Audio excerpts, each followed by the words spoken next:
यहां जो आप कर्म कर रहे हैं वो आपको भोगने पड़ेंगे, अच्छे या बुरे।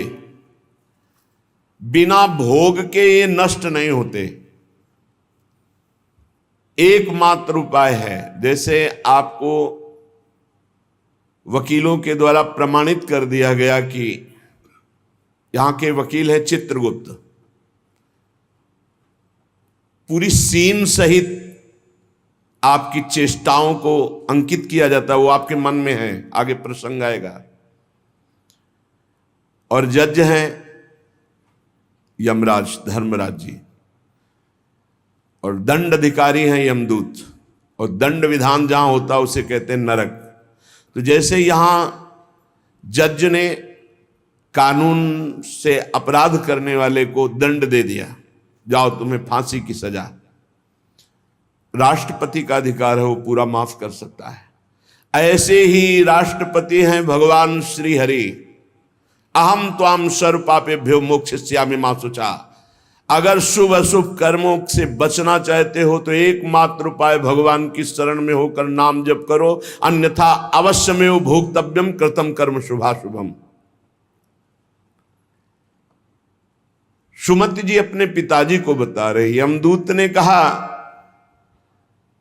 महाराज, मृत्युलोक में मनुष्य जो पुण्य और पाप करता है बारी बारी से उसे भोगना पड़ता है।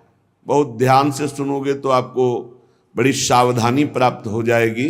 जो छोटी मोटी गलतियां आप हंसी खेल में करते हैं वो भी आपको दंड भोगना पड़ेगा। ये पाप और पुण्य बिना भोगे नष्ट नहीं होते कि आपने पाप कर दिया और दान दे दिया तो वो पाप कट गया, ऐसा नहीं है। पुण्य का अलग विभाग होगा, पाप का अलग विभाग होगा। अगर काट सकते हैं तो सिर्फ भगवान काट सकते हैं। भगवान का भजन काट सकता है, दूसरा नहीं। लाखों जन्मों में जो तुमने पाप और पुण्य किया है, जो एकत्रित है, उसका नाम है संचित कर्म। संचित पाप और पुण्य, और उससे जब मनुष्य शरीर मिलता है या जो शरीर मिलता है उससे जो हिसाब निकाल करके कुछ पुण्य और कुछ पाप, उसे प्रारब्ध भोग कहते हैं। फिर यहां कर जो नवीन कर्म किया जाता है उसे क्रियमाण कहते हैं। मनुष्यों के लिए जो उनका जमा हुआ पाप और पुण्य है वो अंकुरित होकर बढ़ता रहता है, ब्याज दर ब्याज। बहुत दुर्गति होती है, इसीलिए बहुत जन्म हम भोगे तो भी अपने संचित कर्म को नहीं भोग सकते। जैसे बीज मिट्टी और जल की आकांक्षा करता है तभी वो उत्तम वृक्ष रूप धारण करता है, ऐसे ही पाप और पुण्य उसे प्रेरित करके पुनः पाप करवाता है, प्रेरित करके पुण्य पुनः पुण्य करवाता है। अगर पाप कर्म में रहती है तो पाप पर पाप, पाप पर पाप, और ये एकत्रित होकर वृक्ष रूप होकर समय स्थान वो निश्चित करेगा। पाप तुम्हें कहां दंड देना है, समय स्थान। बुरी दशा आने के पहले बुद्धि बदली जाती है, उसकी बुद्धि बदल दी गई। आप ना आवे आप पर ताई तहां ले जाए, वो वहीं ले जाएगा, उसी स्थान पर मारा जाएगा, उसी स्थान पर जो दंड उसे मिलना मिलेगा। जैसे आपने छोटा पाप किया तो आपके चलते समय पैर में कांटा चुभेगा और दुख होगा। कांटा निकाला गया, थोड़ी दिन वहां दर्द रहा, खत्म हो गया, आपका पाप क्षय हो गया। छोटा पाप कोई, आगे बताया जाएगा कौन कौन से पाप से कैसे कैसे दंड मिलते हैं। अब अगर आपसे थोड़ा बड़ा पाप बना है तो वही पैर में लोहे की कील बनकर चुभेगा, कांटे की जगह लोहे की कील, अधिक दुख होगा।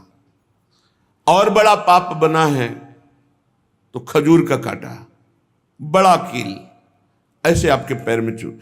बिना पाप कर्म के कहीं भी किसी को कोई भी दुख नहीं हो सकता। सिर में दर्द होना, आजीवन पूरे जीवन सिर का रोग हो गया कि वो दर्द ही होगा 2-4 दिन में, 10 दिन में, पाप का कारण। अपथ्य भोजन, सर्दी सहन न होना, गर्मी सहन न होना, हर समय हृदय जलते रहना पाप का लक्षण। भिन्न भिन्न पाप भिन्न भिन्न प्रकार के दुख देते हैं दीर्घ काल तक। शस्त्र और अग्नि आदि का भय ये पाप के कारण होता है। अनेक जन्मों के संचित पाप कोई इसी जन्म के केवल नहीं है, वो केवल मंडराते रहते हैं आकाश में दंड देने के लिए, समय इंतजार करते हैं। जैसे नरक में पड़े हुए जीव तुम देख रहे हो, घोर पाप का फल भोग रहे, केवल दिखाया गया था नरक। जानते हो किस बात से? कल याद होगा, सुमति जी ने पानी पीने जाने वाली गौओं को वैश्य कुल में 7वें जन्म में जन्मे जब थे तो उन्होंने उनको नहीं पीने दिया। इसके अपराध से उनको नरक दिखाया गया था। तो वो यमदूतों से प्रश्न करते जाते हैं और उनका उत्तर यमदूत देते जाते हैं। ये जो तुम देख रहे हो तड़पते हुए जीवों को नरक में, महापापी लोग हैं, अपने पाप का फल भोग रहे हैं। जब कोई पुण्यात्मा होता है तो स्वर्गलोक में जाता है, देवताओं के साथ रहता है, गंधर्व उसका गुणगान करते हैं, अप्सराओं का नाना प्रकार से सुख उठाते हैं। और जब पुण्य भोग क्षीण हो जाता है तो फिर यहां आकर के मनुष्य लोक में अपने कर्मानुसार जन्म लेते हैं।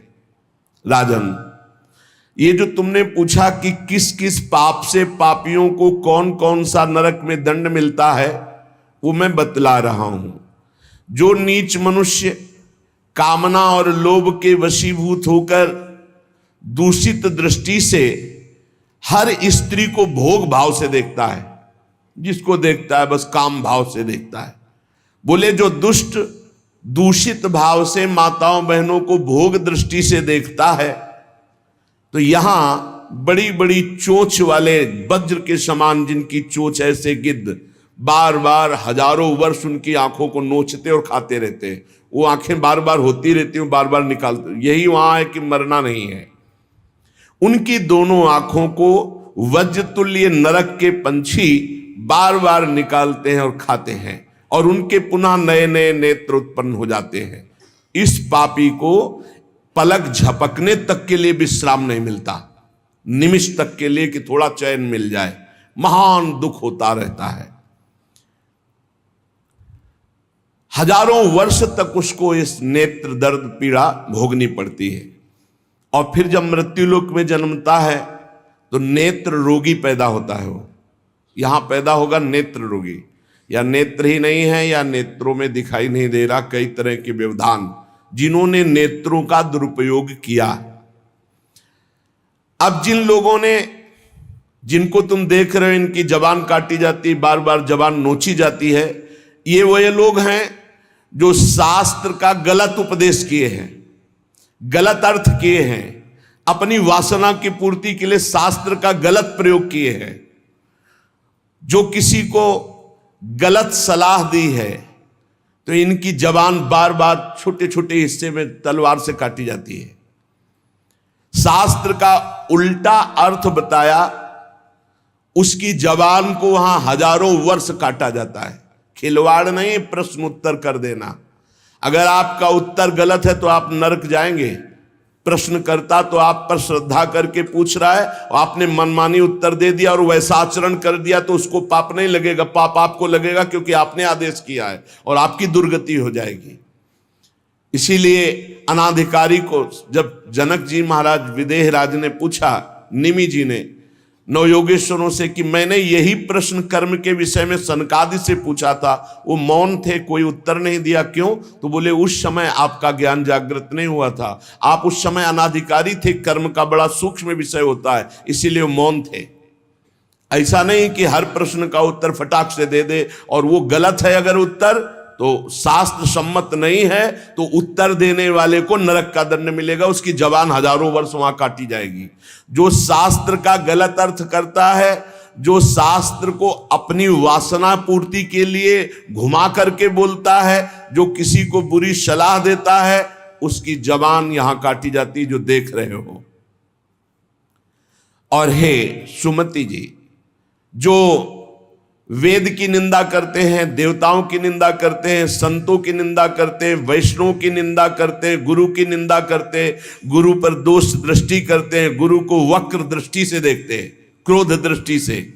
उन सब को यहां भयंकर वज्र तुल्य वाले जिनकी चोंच है, ऐसे पक्षी गिरा गिरा करके उनके अंगों को नोचते हैं, जबान, आंख और उनके शरीर के अंगों को। जितने निमेष तक उनके द्वारा ये जिह्वा जनित पाप हुआ है, उतने 1000 वर्ष तक उनको पक्षी नोचते हैं। जो नराधम बिना दोष के दो मित्रों में फूट डाल देते हैं, एक दूसरे की चुगली करके, पिता पुत्र स्वजन में भेद पैदा कर देते हैं, और जो पुरोहित, बहुत ध्यान देने योग्य बात, अनुष्ठान का संकल्प लेता लेकिन अनुष्ठान पूर्ण नहीं करता, जजमान को क्या पता। जो पुरोहित जजमान से नियत संख्या ले ली धन और अनुष्ठान पूरा नहीं किया, या जो अपनी माता और पिता का अपमान किया, जो अपनी शरणागत, अपने अर्धांग विराजमान पाणि ग्रहण की हुई पत्नी का विविध प्रकार से अपमान और शोषण किया, वो यहां आरे से चीरे जाते हैं 1000 वर्ष तक। दिखाया, देखो ये बीच आरे से आराम आराम से एक एक अंग चीरे जाते हैं। उस पुरोहित को भी दंड मिलता है, उस पुत्र को दंड मिलता है जो माता पिता का अपमान, उस पति को दंड मिलता है जो पत्नी का शोषण, उस पत्नी को दंड मिलता है जो पति से छल करती है। आप खुली आंख इनकी दुर्गति देख सकते हैं। जो दूसरों को कष्ट देने का स्वभाव बना लिया है, बातचीत चेष्टा से कष्ट ही देना है, जो दूसरों की प्रसन्नता में जलते हैं, जो दूसरों की घरों में, सोए हुए घरों में आग लगा देते हैं या फसलों में आग लगा देते हैं और उनको प्राणांतक कष्ट देते हैं, उन अधम पापियों को यहां जलती हुई आग में जलाया जाता है। तुम देख लो, तपती हुई बालू डालकर उनको भूना जाता है और यहां आग में उन्हें जलाया जाता है। जो एक जगह निमंत्रण मिला, फिर दूसरी जगह निमंत्रण मिला, तो पहले निमंत्रण वाले को छोड़ करके दूसरे के यहां निमंत्रण पाकर फिर पहले वाले के यहां निमंत्रण पाने गया। ऐसा नहीं है, ये नर्क का कारण बन जाएगा। एक जगह निमंत्रण है, वहां गए, अगर हम भूखे हैं तो भूखे, नहीं मिला तो नहीं मिला, अब दूसरे दिन देखा जाएगा। 2, 3, 4 निमंत्रण, ऐसा नहीं। जो ब्रह्मर्षि किसी देव कार्य के लिए, पितृ कार्य के लिए यजमान के द्वारा निमंत्रित किया गया और वो दूसरी जगह भोजन कर लिया, दूसरे निमंत्रण को स्वीकार करके फिर उसके यहां भोजन करने गया, तो उसको यहां नरक में 2 टुकड़े करने वाला दंड मिलता, बार बार उसके 2 टुकड़े। ये बार बार बहुत जगह भंडारा, बहुत जगह निमंत्रण, ये ऐसा नहीं है। सिद्धांत है, तुम भूखे हो तो एक जगह चले जाओ और अपना पेट भरो, भजन करो। ये नहीं कि 5 जगह चले गए तो खूब दक्षिणा 5 जगह की मिली तो सुन लो। ये तस्मा शास्त्रम प्रमाणम, ये शास्त्र है, मनमानी नहीं। पहले ऐसा कभी ब्रह्म ऋषि जन नहीं करते थे। 5 घरों में भिक्षा मांग लो, या निमंत्रण है तो एक जगह जाके पेट भर लो जो रूखा सूखा मिले। ये 14 जगह भंडारा, 14 जगह निमंत्रण, तो उसकी व्यवस्था है। ये नरकगामी बना देगा, बुद्धि भ्रष्ट हो जाएगी। जो सदैव कड़वी बातें बोलकर लोगों के दिल पर चोट पहुंचाते रहते हैं, कुछ लोगों का ऐसा स्वभाव होता है, जब बोलेंगे तो हृदय की पीड़ा प्रकट हो ही जाए, ऐसा उनका है। ऐसे हैं वो, ऐसे बोलते हैं कि अत्यंत पीड़ा दे। ऐसा करने वालों को यहां के पक्षी टूट पड़ते नरक में लाते हैं, नोच नोच करके उनको खाते हैं। जो यहां किसी की चुगली करता है, उसकी जिह्वा तेज छुरे से बार बार ऐसे ऐसे चीरी जाती है, फिर पूरी हो जाती है, फिर चीरी जाती है। जिन्होंने उद्दंडतावश अपने पूज्य जनों का अनादर किया, उनको मारा पीटा, गुरुजनों को, अपने गुरु को, माता को, पिता को, बाबा को, पितामह को, ये पूज्य जन है, ये गुरु के समान पूज्य है। जो अपने गुरुजनों को, पूज्य जनों को अनादर करता है, दंड देता है, मारता है, पीटता है, वो देखो ये कुंड बने हैं विष्ठा के, पीब के और मूत्र के। मूत्र का कुंड, विष्ठा का और पीब का। नीचे करके मुख उन्हीं कुंडों में डाल दिया जाता है, ऊपर से पैक कर दिया जाता है। हजारों वर्ष वही खाओ वही सड़ो, कितना भयानक कष्ट है। नीचे के मुख करके उसमें डाल दिया जाता है। जो लोग भोजन बनाने, बहुत ध्यान से सुनो, भोजन बनाना उद्देश्य रखो, यज्ञ है, यज्ञ के लिए भोजन बना रहे हैं। सबके हृदयों में भगवान है। पहले भोग लगाओ श्री भगवान का, फिर दरवाजे पर निकलो और आसपास झांक के देखो, कोई पशु पक्षी, कोई मनुष्य, कोई संत महात्मा, कोई भूखा तो नहीं दिखाई दे रहा। अगर एक गाय है, कुत्ता भी, तो घर से जाओ, रोटी लाओ, पहले उसे डालो, भगवत स्वरूप मान करके पहले। फिर अपने घर में जो बड़े बूढ़े हैं सबसे पहले उनको पवाओ, बच्चे जो हैं उनको पवाओ। अच्छी अच्छी चीज तुम पालो, बड़े बूढ़े नहीं, अभी आगे आएगा, उनको भी दंड मिलता है। तो जो रसोई बनाए तो उसे भाग लगाना चाहिए। देवता का भाग, अतिथि का भाग, कौवे का भाग, गाय का भाग, और अपने जो पूर्व के बुजुर्ग जन हैं पहले उनकी सेवा। अच्छा, जो भी रसोई बने, भगवान का भोग लगाया, दरवाजे तक गए, अतिथि को देखा, एक गौ के लिए ग्रास निकाला, एक कौवा पक्षी आदि के, जरूर जरूर ये नहीं निकालोगे तो पाप है। गीता जी में कहा जो अपने लिए पका के पाता है वो पाप पाता है। तो जो अभ्यागत, अपने बुजुर्ग और अतिथि, अब कोई साधु महात्मा आया, माना कोई भी हो, वो दरवाजे में पुकारा, राधे श्याम, आप छुप नहीं सकते, आपको निकलना पड़ेगा। हाँ राधे राधे, क्या चाहिए, क्या सेवा करूं आपकी? आप जल पिएंगे, आप भोजन पाएंगे? नहीं, मुझे पैसा चाहिए। वो नहीं दे सकता, खत्म खेल, आपका आदर हो गया।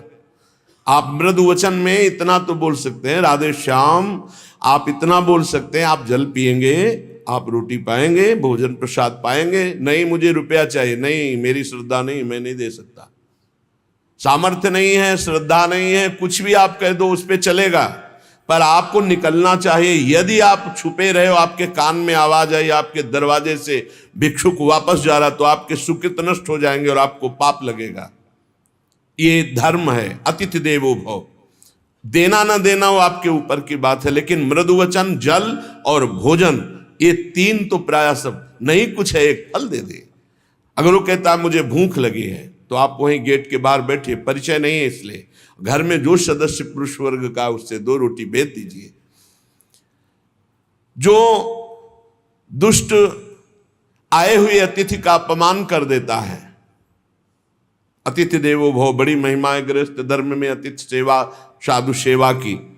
उसे यहां पीब चाट चाट के पवाई जाती है नरक में, उनका बुरा हाल होता है। बहुत सावधानी, इसीलिए धर्मात्मा पुरुष एक एक कार्य को बहुत धर्मपूर्वक, जो यहां दूसरे के भाग का अपहरण कर लेते हैं। पंगत में एक ही भोजन चलना चाहिए, ऐसा नहीं छुपा होना चाहिए कि 10 लोगों को और 10 लोगों को और। घर में ऐसा छुपाव नहीं होना चाहिए कि बूढ़ा बुढ़िया के लिए सूखी रोटी दाल और आप गर्मा गर्म हलवा और अच्छे अच्छे पदार्थ पा रहे हो। जो ऐसा भेद करके भोजन करता है, मुखिया मुख सो चाहिए, खान पान सो एक। जिसके घर में समर्पित नौकर हैं उनको भी वही भोजन पवाओ जो तुम पाते हो। ऐसा नहीं हो सकता कि तुम बढ़िया बढ़िया और फिर निकृष्ट भोजन उसको, ये तुम्हारा पाप बन रहा है। सबके हृदय में भगवान है, भोजन वही, तुम भले बचा खुचा पालो, घर के मालिक हो, लेकिन सेवकों को, बालकों को, वृद्धजनों को, अतिथि जनों को भरपूर। ये धर्म का ज्ञान अगर नहीं है तो फिर कह रहे हैं कि शरीर बड़ा भयानक मिलता है और मुंह सुई की नोक के बराबर होता है। अब वो इतना भूख से व्याकुल होता है, पर उसको खाने को क्या मिलेगा? वही गंदी चीज और सुई की नोक के, और हाथी जैसा शरीर, और भूख से वो तड़पता रहता है। ऐसा हजारों वर्ष नरक में मिलता है। जो लोग पंक्ति में ब्रह्म ऋषियों को, वैष्णवों को बैठाल दिया, जैसे कई कि अपने रिश्तेदार आए तो पुआ पूरी हलवा, और अगर साधु महात्मा आए तो हृदय में जलन हो रही है। ऐसा भक्त चरित्रों में पाया गया है कि भक्तजन आए तो देख करके जलन पैदा हो गई और कहा हम बीमार हैं, हमसे नहीं हो पाएगा। और जब उनका भाई आया तो पुआ खीर और सब चकाचक, तो भक्त आए तो उन्होंने कहा हमारे रिश्तेदार भक्त आए तो तुम्हारा शरीर दर्द कर रहा था, और जब तुम्हारे भाई आए तो बोले रिश्तेदार ऐसे चले जाएंगे? नहीं तो संत वैष्णव ऐसे चले जाएंगे। पूरी पुआ खीर सब संतों को पवाया, और जो खिचड़ी आदि स्वयं बनाई थी वो पवाया उनके रिश्तेदारों। जो ब्रह्म ऋषियों को निमंत्रण करके, साधु वैष्णव को पंक्ति में बैठाल करके अपने लिए अच्छा भोजन, देखो बहुत सावधानी। हरिराम व्यास जी ने जब देखा उनकी पत्नी दूध परोस रही थी, उनके उसमें मलाई गिर गई तो नाराज हो गए और कहा ये पति है शरीर इसलिए मलाई गिरा दी, जाओ आज से सेवा से त्याग। हमारे पति ये संत जन है, संत जनों के आगे मलाई क्यों नहीं गिरी? दूध की मलाई हमारे आगे ही क्यों गिरी? क्योंकि हरिराम व्यास रूपी शरीर तुम्हारा पति है, इसलिए मैं तुम्हारा त्याग करता हूं, आज से सेवा में तुम्हारा अधिकार नहीं। यद्यपि उनका ऐसा भाव नहीं, लेकिन कितने इसीलिए सावधान। अब अपने घर वालों के लिए अच्छे अच्छे लिए और संत महात्मा वैष्णव अतिथि के, तो बोले उसे दंड मिलता है, नरक में ला करके उसे विविध प्रकार से सताया जाता है। जब कोई अर्थार्थी शरणागत तुम्हारी शरण में आ जाए और तुम उसके साथ धोखा करो तो यहां भी दंड मिलेगा और वहां भी दंड मिलेगा। एक पूज्य भाई जी से हनुमान प्रसाद पोद्दार जी ने घटना लिखी कि मैं नाम खोल करके नहीं कहूंगा क्योंकि उनके पारिवारिक जनों को दुख होगा। मेरे परिचय के थे भाई जी महाराज के, मेरे परिचय के थे, गांव भी लिखा है, गांव का नाम भी लिखा है कि वो मेरे परिचय के थे और दो भाई थे। उनमें से किसानी का कार्य होता था। किसानी के बहुत पुरानी घटना नहीं है भाई जी महाराज कह रहे, कुछ वर्ष की है, यह अक्षरशः सत्य है। ये कोई हम कथा नहीं कह रहे, हम जानबूझ करके पता नहीं दे रहे। मुझे जिला गांव सब पता है। वो कृषि कार्य करते थे, गृहस्थी का कार्य किसानी से पूरा होता था। उनके पास एक बैलों की जोड़ी बहुत सुंदर थी और एक बैल, दो भाई थे। एक दिन संध्या काल के समय जो व्यापारी थे बैलों के, उनको पता चला गांव में दो किसानों के पास बहुत सुंदर दो जोड़ी बैल हैं, एक जोड़ी से उनका काम चल सकता है, आप प्रयास करेंगे तो एक जोड़ी बेच देंगे। अर्थ है आपकी शरण में आया है तो आपको अपने प्राणों की बलि चाहे देनी पड़े, उसकी हानि नहीं होनी चाहिए, शरणागत की हानि नहीं होनी चाहिए। अगर हानि हो गई तो नारकी गति मिलेगी और यहां भी दंड मिलेगा तत्काल। ये महत पाप है, शरणागत का त्याग महत पाप है। अब वो दो व्यापारी थे, अब वो कई बैल खरीदना बेचना उनका काम था। वहां आए और उस समय 12,000 रुपए की जोड़ी तय की। उनको बहुत अर्थ लगा, 12,000 रुपए मिल रहे, दो से काम चला लेंगे, फिर गौएं हैं बछड़े हो जाएंगे, फिर काम चलेगा। 12,000 रुपए ये देंगे और ये व्यापारी हैं तो उनके पास थैला भी था तो और भी रुपए होंगे। संध्या का समय था। व्यापारी ने कहा कल सुबह हम बैल लेकर चले जाएंगे, आज रात हम तुम्हारे यहां सो जाएं। रात्रि हो रही, उनके मन में तुरंत चलने लगा दोनों किसान भाइयों के। उन्होंने कहा हाँ हाँ बहुत आराम से खाइए पिए, आपका घर है। उनका आज रात्रि हम आपकी शरण में हैं, आप हमारे और हमारे धन की रक्षा कीजिए, कल सुबह हम 12,000 आपको देकर आपके बैल लेकर चले जाएंगे। अब एक तो अतिथि, दूसरे शरणागत। रात्रि में अच्छा भोजन पवाया और बारंडे में लिटा दिया। घर के बाहर चौपार होती थी, जिसे बारंडा कहा जाता है, उसे चौपार कहा जाता है। वो 8-9 बजे शयन कर गए। कहीं कहीं बरोठा कहा जाता है, कहीं बारंडा कहा जाता है, कहीं चौपार कही जाती है। अब दोनों ने अपनी पत्नी से विचार किया कि अगर इन दोनों को मार दिया जाए तो बैल भी नहीं जाएंगे, 12,000 तो मिलेंगे भी, और भी व्यापारी है, पैसा इसके पास है, बहुत आनंद रहेगा। ये भाव बिल्कुल नाशकारी, क्योंकि उस शरण में है तुम्हारी, वो अतिथि है, बिल्कुल। ये तो मतलब लोक परलोक तत्काल नष्ट कर देता है, तत्काल। इसे महत् पापों में कहते हैं, और महत् पाप तत्काल प्रभाव दिखाता है, तत्काल। वो ऐसा नहीं कि नरक जाओगे वो बाद की बात, तत्काल तुम्हें दंड देगा। ये महत् पाप तत्काल दंड देता है। उनके हृदय में हत्या करने का पूरा विचार बन गया, पाप भरी योजना। पत्नी उनकी सहयोगी हुई तो पत्नी ने कहा पहले लाश गाड़ने की व्यवस्था तो सोचो, घर में तो गाड़ी नहीं जा सकती। तो उनका हमारा खेत है बगल में गन्ने का, हम दोनों जा रहे हैं और एक ही गड्ढे में दोनों को दबा देंगे, इनके नाप का गड्ढा खोद के अभी आते हैं हम।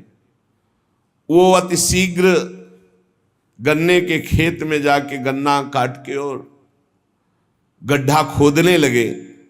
दैव योग से एक पड़ोसी को सोच लगी, भगवान का विधान होता जाको राखे साइया मार सके न कोई। वो सोचा बगले में गन्ने का खेत है, यहीं निपट लेते। पहले शौचालय तो हुआ नहीं करते थे, गांव के बाहर खेतों में दूर जाना होता था। अब वो गन्ने के खेत में बगले में जाके, अब ये बोले इतने में 2 आ जाएंगे। उसको लगा ये रात्रि में क्या प्लान बना रहे हैं। नजदीक गए, वो देखो एक को नीचे कर देंगे, एक को ऊपर कर देंगे। बोले कहीं पाप तो नहीं हो रहा। बोले 20,000 रुपया उसके पास है, तुम पाप की सोच रहे हो। उनको जो सोच गया था उसकी सोच तो हो गई। उसने सोचा कोई घटना हो रही, तो उनका दोनों को मार करके इसी में गाड़ देंगे, 2 गड्ढे खोदने की जरूरत नहीं। अच्छा 2 हैं और देखो कोई जानेगा नहीं, बरोठे में ही तो पड़े हैं और सो गए होंगे। फौरन उसने जल से पवित्र हुआ, भागा उनके घर में गए, पड़ोसी ही था, वहां दोनों को जगाया और कहा ये अभी चलो हमारे साथ, कहाँ तुम्हारा पैसा, पैसा ले लो। अब वो भगवान की प्रेरणा से बचाने के लिए तो उनको संशय भी नहीं हुआ, फौरन अपने झोला लिए जिसमें रुपया रखे थे और वैसे ही गद्दा बिछा हुआ, वैसे ही रजाई रखी हुई अपने घर में ले गया और कहा इन दोनों भाइयों ने मारने का प्लान और गड्ढा खोद दिया है, चुप यहीं शांत में। और उनके दोनों के एक एक लड़के थे जो नौटंकी देखने गए थे गांव के। कर्म बड़ा निकृष्ट संकल्प किया था, इसलिए पाप कर्म प्रेरित करके उन लड़कों के मन में है कि हमें नाटक अच्छा नहीं लग रहा, छोटे जगह चलो यार, हमें अच्छा नहीं लग रहा, हमें सोने का मन है। दोनों मस्ती से बातचीत करते हुए आए तो देखा बरोठे में गद्दा बिछा है और रजाई। तो उनका शायद माता पिता ने सोचा हो कि रात्रि में पता नहीं कब ये आएंगे तो दरवाजा खोलना पड़ेगा, यहीं सो जाते हैं। दोनों मुंह ढक करके उसी में सो गए। अब वो दोनों, भगवान का विधान बड़ा विचित्र होता है, दोनों गड्ढा खोद करके आए, अपनी पत्नी से कहा काम हो गया, गड़ासा निकाल, गड़ासा निकाल। बोले तू पैर पकड़, भाई से कहा तू खोपड़ी पकड़। अंधेरे का मामला, कोई बिजली तो गांव में रहती नहीं थी। दोनों पुत्रों को काट दिया और मैं गद्दा और रजाई सहित समेट के गड्ढे में तोप के। अब जब वहां गड्ढे में डालिया तो बोले झोला कहाँ है रुपया का? बोले हमने तो सोचा था सिराने ही होगा। बोले गद्दा रजाई तो लपेट के नहीं डाले? बोले पक्का नहीं, ऐसा कैसे हो सकता है? बोले रुपया कहाँ है? अब वो तो बड़े चिंतित कि जिसके कारण मारा वो रुपया नहीं। और फिर गए गड्ढा खोदा और जब देखा कि हमारे लाला, हमारे ही पुत्र, और ना तो चिल्ला सकते हैं ना रो सकते हैं, ढूंढा वहां पैसा नहीं, ना वो जिनको मारना था वो थे नहीं, अपने बेटों को मार दिया। सुबह हुआ तो पड़ोसी निकाल के लाया उनको, कहा ए भाई बड़ा सुंदर प्लान बना रहे थे इन दोनों को मारने का, पैसा भी सुरक्षित और ये भी सुरक्षित, अब हम जा रहे हैं सरकार से रिपोर्ट करने। दोनों को जेल हुई, दोनों पुत्र मारे गए, दोनों पत्नी और पति सहित सजा को प्राप्त। अगर शरणागत है, कोई धन लिए हुए है, आपके समीप आया हुआ है और आप थोड़ा भी लालच करके उनका अहित करना चाहते हैं तो शरणागत का अहित सोचना मात्र अहित कर दिया, ये तो यहां दंड मिला, पूरा जीवन बर्बाद हो गया, पूरा जीवन बर्बाद हो गया। पति पत्नी जेल में, लड़का मार डाला, रह क्या गया, सब बर्बाद, और अब नारकी गति भी होगी। तो कह रहे हैं जो आए हुए शरणागत के साथ छल करता है तो यहां थूक, खखार, बिष्ठा, इसके कुंड बने हैं, इनमें डाल दिया जाता है, आनंद लो। सोचो, थोड़ी देर भावना करो, गटर में पैक कर दिया जाए, आपको मरना है नहीं, थूक खखार लाभ, उसमें ये नारकी गतियां हैं। हे सुमति, बहुत ध्यान दीजिए, जो लोग झूठे मुंह और झूठे हाथ, देवता का स्पर्श, देवता को प्रणाम, गुरुजनों को प्रणाम, जो लोग ऐसा अपवित्र कार्य करते हैं उनके हाथों को यहां यमराज तिल तिल भर करके काटते हैं। जैसे कोई सब्जी नहीं काटता, ऐसे बड़ी रफ्तार से ऐसे बार बार काटते।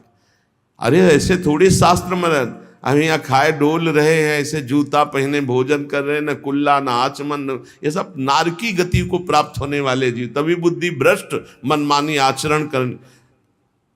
पहले जानते हो गांव में कैसे पंगत पवाई जाती थी, सबके चरण धोए जाते थे। आप महाभारत में पढ़िए, राजसू यज्ञ में जितने राजा आए थे सबसे अग्र पूजा भगवान की हुई, लेकिन भगवान ने सेवा ली थी सबके चरण धोने की। कितना पवित्र व्यवहार था, शास्त्री, पट्टी बिछा दी, चरण धो दिए, हाथ धुलवाए, कुल्ला करवाए, सब बैठे, सबके तिलक पूजन, और सबका फिर वो पत्तल, दोना, सकोरा, ये पवित्र है। ये होटलों में जो खाते हैं ना, वहां रज लगा के थोड़ी धोते हैं, ऐसे मारा पानी पाइप से, बस वही रुमाल हजारों में फेर दी। अब मतलब किसको है, जब वो कौन सा भोजन कहते हैं जिसमें सब ऐसे ले लेकर पाते हैं। हाँ, अब हमें तो कहना भी नहीं आता। अब सोचो उसमें वही शराब पिए हुए व्यक्ति खा रहा है, उसी से आप ले रहे, उसी से जो जो मना। अब वो पाया फिर लेने का मन है, फिर कोई रोकने वाला है, वहां कोई खड़ा है नहीं, सब रखे हैं, बोले ये वीआईपी लोग हैं, वीआईपी लोगों को वीआईपी व्यवस्था है, समझ लीजिए। जो झूठे मुंह होकर के या भगवान सूर्य चंद्र की तरफ करके लघु शंका करते हैं, सूर्य उदय है, सूर्य भगवान की तरफ, चंद्र भगवान की तरफ, भगवत विग्रहों की तरफ लघु शंका करते हैं, तो उनके आंखों में आग का अंगार रखा जाता है, ऐसे बार बार चीखते जलते हैं।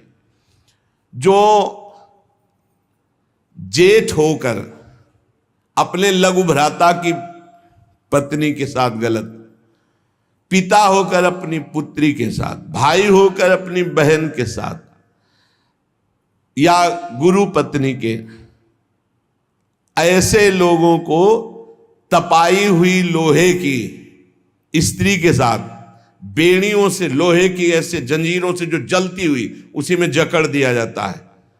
बहुत तुम्हारी बुद्धि भ्रष्ट हुई थी, जो बहन बेटी और पवित्र संबंध भी नहीं तुम्हें दिखाई दिए, तो उसमें लपेट दिया। लोहे की स्थिति धधकती हुई आग, लोहे की जंजीरों से बांध दिया। त्राहिमाम पुकार रहा है, हजारों वर्ष बंधा रहे, मरना तो है नहीं। जकड़ दिया जाता, आग का अंगार आसो पास उसके रख दिया जाता है। उसके पूरे के पूरे शरीर में बार बार दाह आग होती है, चिल्लाता है। ऐसे नराधमों को यहां बहुत दंड दिया जाता है। यमदूत कहते हैं, जो अपने कानों से गुरु की निंदा सुनता है, जो अपने कानों से वैष्णवजनों की निंदा सुनता है, जो दूसरों की निंदा सुनकर के हर्षित होता है, ऐसे पापियों को यमदूत जो लाते हैं यमराज के, वो तपाया हुआ लोहा उनके कानों में डाला जाता है। बार बार तपाया हुआ लोहा, बार बार। गुरु निंदा सुनी, संत निंदा सुनी, वैष्णव निंदा सुनी, सुनने वालों को। और बड़े हर्षित होते हैं जब किसी की निंदा होती ना, तो कुछ लोग ऐसे हर्षित होते जैसे उनको सम्राट पद मिल रहा हो। अरे पर निंदा के किए ते आवत नहीं कछुआत, मूर्ख पर्वत पाप को ले चल अपने साथ। यहां विलाप करते हैं, पर यहां यमदूत स्वयं कह रहे हैं, हम लोगों के हृदय में दया तनिक भी नहीं है, और क्रोधित होकर उनको और कष्ट देते हैं। जैसे वो विलाप करते हैं तो क्रोधित होकर और कष्ट देते हैं। जो देव मंदिर में जमीन लगाई गई या किसी ऋषि मुनि को दान में दे दी गई, या कोई सभा भवन है सार्वजनिक, जो इनको तुड़वा कर उनकी जमीन हड़प लेते हैं, उस जगह अपना निवास स्थान बना लेते हैं, उसका प्रयोग करते हैं। यहां यमदूत उन्हें ला करके धीरे धीरे उनके शरीर की खाल उधारते हैं। पूरी उधल गई, फिर शरीर में नई खाल, फिर धीरे धीरे होश में। ये नहीं कि देवालय की लगी हुई संपत्ति का प्रयोग कर लिया, या देवालय को विध्वंस कर दिया, या सभा भवनों को विध्वंस करके अपने लिए अपना कब्जा, तो फिर ये वो चीखते चिल्लाते, पर यहां दया नहीं है। जो गौ के स्थान में, पवित्र स्थान में जल में मल त्याग करते हैं, जैसे नदी है, कोई सरोवर है, या गौशाला है, या देवालय है, उसकी सीमा में मल त्याग करते हैं। यहां के बड़े बड़े कौवे जिनकी लंबी चोंच होती, उनकी गुदा द्वार से आते खींचते हैं बार बार, बहुत होश में। ये शास्त्र सुने नहीं जाते, इसलिए मनमानी पापाचरण होते हैं। जो जहां मनाया वहां, जो अपनी कन्या को रकम दे के बेचते हैं, बेचना होता है कि हमको इतना, ऐसा एक से बेचा फिर दूसरे के साथ बेचा, उसको यहां लाया जाता है और उसके शरीर में बड़े बड़े घाव किए जाते हैं, और फिर नमक की नदी है, उस नदी में डाल दिया जाता है। वो मात क्लेशित हजारों वर्ष। जो मनुष्य विकट संपत्ति और वो समस्या ही नष्ट हो गई, पुत्र, भृत्य, पत्नी, बंधुवर्ग और बुजुर्ग जन, किसी का त्याग कर देता है विपत्ति आने पर, और अपना पेट पालन करने लगता है, इनको छोड़ देता है। तो यहां हम लोगों में कुछ यमदूत ऐसे हैं जो बिल्कुल कर्कश होकर के उनके मांस को नोचते हैं और उसी के मुंह में डालते हैं, उसी को खवाते हैं, उसे खाना पड़ता है। जो मनुष्य अपने पुण्यों को यहां बेच देते हैं, उनकी बड़ी दुर्गति होती है। जैसे 1 घंटा नाम कीर्तन करेंगे 500 रुपया लेंगे, अमुक कार्य करेंगे अमुक रुपया लेंगे। जो अपने पुण्यों को बेच देते हैं, कई तरह से बेचना होता है, अब उनकी व्याख्या कहां तक करें। जो अपने पुण्य कार्यों का दाम लेते हैं, बेच देते हैं, वो पापी हैं, और उनको यहां चक्कियों में डाल के नरक में पीसा जाता है, जैसे आटा पीसा जाता है। बेचे ही वेद धर्म दुइले ही, ऐसा नहीं था। परोपकार के लिए ब्रह्म ऋषियों का जीवन था। कुछ मिला नहीं, किसी भी तरह जीवन व्यतीत करते थे। कृष्ण शरीर, बड़े बड़े चक्रवर्ती सम्राट भयभीत होकर खड़े हो जाते थे। तप पूर्ण जीवन, बेचने का कहीं विधान नहीं। जो जीवन में अपने किए हुए पुण्यों को बेच देते हैं, उनको वहां चक्की में जैसे आटा पीसा जाता है ऐसा पीसा जाता है। ये ना समझो कि मौज ले लो, यहां तुम मनमानी कर लो, भोगना पड़ेगा। अवश्य में भोक्तव्यम, नरक में जाकर के हिसाब भोगना पड़ेगा। चक्कियों में पीसे जाते हैं जो अपने पुण्य कर्मों को बेचते हैं। जो यहां किसी की धरोहर मिली, ये भैया हमारे इतने रुपए रख लो, ये सामग्री रख लो, हम समय से ले लेंगे, हमारी अव्यवस्था है, और फिर वो मुकर गया कि कौन धरोहर कब दिया कैसे दिया, तो उन्हें यहां जलती हुई लोहे की जंजीरों से बांध दिया जाता है और ऐसे कुंड में फेंका जाता है जहां बड़े कीड़े भयामने विषैले, और वो उनको हजार हजार वर्ष तक नोच रहे, उसी में बंधे चीख रहे। कौन? जो दूसरों की दी हुई धरोहर को ना देकर मुकर जाते, कब तुमने दिया। जो पापी दिन में मैथुन करते हैं, शास्त्रीय मर्यादा में दिन में मैथुन करना निषेध है। जो रात्रि में पराई स्त्री से मैथुन करते हैं, दिन में चाहे अपनी स्त्री क्यों न हो, मैथुन निषेध है। और जो इसीलिए महाभारत में एक प्रसंग आता है, एक ऋषि को उनकी पत्नी ने दिन में बहुत प्रेरित किया। उनका नाम हमें तो स्मरण नहीं आ रहा, किंदम, हाँ ऐसे कुछ नाम था। तब उन्होंने कहा दिन में पुरुष रूप में तो हम आपके साथ मैथुन कर नहीं सकते, आप बहुत प्रेरणा करती, इसलिए पशु बनना पड़ेगा। तो आप भी अपने संकल्प से मृगी रूप धारण करो, मैं मृग रूप धारण करता हूं। ऐसा ही हुआ, मृग रूप होकर के वो सहवास कर रहे थे। इतने में ही महाराज पांडु ने देखा तो उन्होंने बाण संधान कर दिया। अब जे ही बाण लगा तो मृग रूप तो हट गया ऋषि, और तब वो हाहा खाए कि मुझे नहीं पता था कि आप ऋषि हैं। ऐसा तो उन्होंने घटना बताई थी कि मेरी पत्नी विवश थी काम से, इसलिए मुझे पशु रूप धारण करना पड़ा, क्योंकि दिन में मनुष्य रूप से मैं तो नहीं किया जा सकता।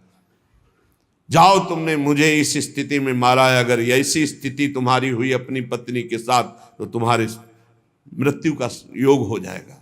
मृत्यु का योग हो भी गया। तो जो दिन में अपनी स्त्री से या रात्रि में पराई स्त्री से, वो यहां पापी जन लाए जाते हैं। बहुत गहरा कुंड है जो खोपड़ी के बल उसमें छोड़े जाते हैं, और लोहे के बड़े बड़े नीचे कांटे लगे हुए हैं, पूरा बिंध जाते हैं, फिर निकाले गए, फिर फेंके। अरे भाई होश में, जैसी थरिवंश नरक गति दुर्भरियम द्वारे कटियत नक्षी के। और जो सदैव नई नई भोग प्रवृत्ति के लिए नवीन नवीन स्त्रियों को फंसाते रहते हैं और उनसे सहवास करते हैं, तो यहां एक बहुत बड़ा वृक्ष है सेमर का जैसा, और उसमें बहुत ही विषैले कांटे हैं। उस पापी को उसमें जबरदस्ती खींचा जाता है, बार बार नीचे बार बार ऊपर, करो आलिंगन। अधिक मात्रा में वो खून से लथपथ होकर जहरीले कांटे लगने से व्याकुल होकर त्राहिमाम पुकारता है। जो लोग पराई स्त्रियों को फुसलाकर उनके सतीत्व को नष्ट करते हैं, जो लोग अपने धन के घमंड में आकर गुरुजनों को नीचा दिखाते हैं, जो लोग अपने गुरुजनों के प्रति रोष दृष्टि रखते हैं, उनको यहां लाकर जैसे चटनी पीसी जाती शिला में, ऐसे बड़ी बड़ी शिलाओं से उनको पीसा जाता है। यमदूत सुमति जी को बता रहे हैं, और वो बहुत कष्ट पाता है। ये यमलोक बड़ा दुखमय है, दिन रात यहां व्यथा ही व्यथा है।